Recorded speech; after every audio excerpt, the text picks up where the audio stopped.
Bien-aimé dans le Seigneur, ce matin, je voudrais m'adresser à un frère, je voudrais m'adresser à une sœur.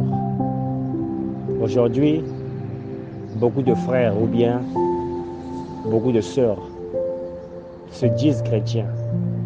C'est parce que il y a certaines choses qui leur manquent de leur vie. Il y a certaines opportunités qu'ils n'ont pas encore eues dans leur vie. Il y a certaines sommes d'argent qu'ils n'ont pas encore eues dans leur vie.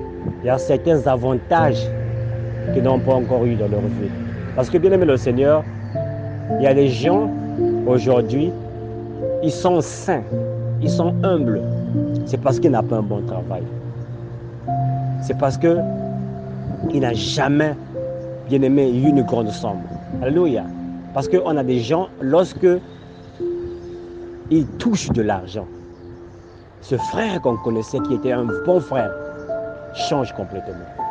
Il y a des sœurs aujourd'hui qui sont des bonnes sœurs parce qu'ils ne sont pas encore mariés. Il y a des frères aujourd'hui qui sont des bons frères, de bonnes sœurs, c'est parce qu'ils sont encore au Congo, ils sont encore dans la galère, ils sont encore dans la souffrance. On ne manque pas de réunions de prière, on essaie à l'extrême, on s'efforce de vivre la parole. Bien aimé, la véritable chrétienté, c'est lorsque tu es dans l'abondance et tu continues toujours à servir Dieu. Dieu t'a béni, Dieu t'a élevé, mais tu continues toujours à craindre Dieu. C'est là où on juge un vrai chrétien. C'est pas parce que lorsque tu es dans le besoin, tu es obligé de vivre la parole parce que tu sais que si je désobéis, Dieu ne va pas se souvenir de moi. C'est lorsque tout marche, alléluia, c'est lorsqu'on est dans l'abondance, c'est lorsqu'on a un bon poste de travail, mais on continue d'aller à l'église. On ne manque pas les gens de prière. On cherche le mariage, on a le mariage, mais on continue d'aller au mariage. Le comportement reste le même. C'est à ce moment-là, bien aimé, on doit dire non, là, je suis vraiment un chrétien. J'ai posté 2 passages des Écritures ce matin. La première écriture se trouve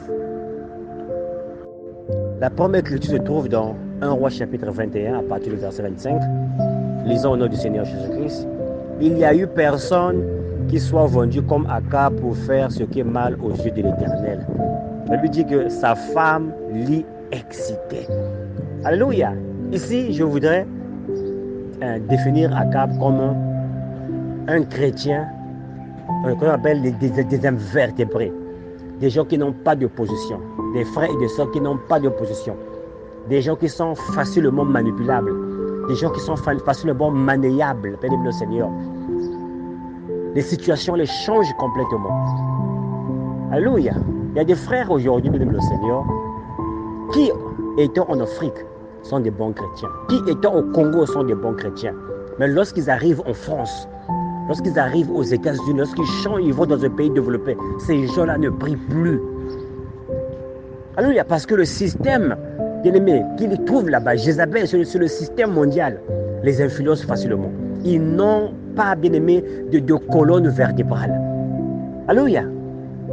Et lorsque nous allons dans la deuxième partie, ici on voit un autre qui étant sur un mauvais système, qui est le frère Abdias, était dans un système corrompu sur Akab, le roi le plus corrompu d'Israël, qui n'a jamais existé en Israël. Mais malgré ça, il craignait Dieu. Vous voyez, bien aimé le Seigneur, je ne sais pas à quelle position tu vas te placer ce matin. Alléluia.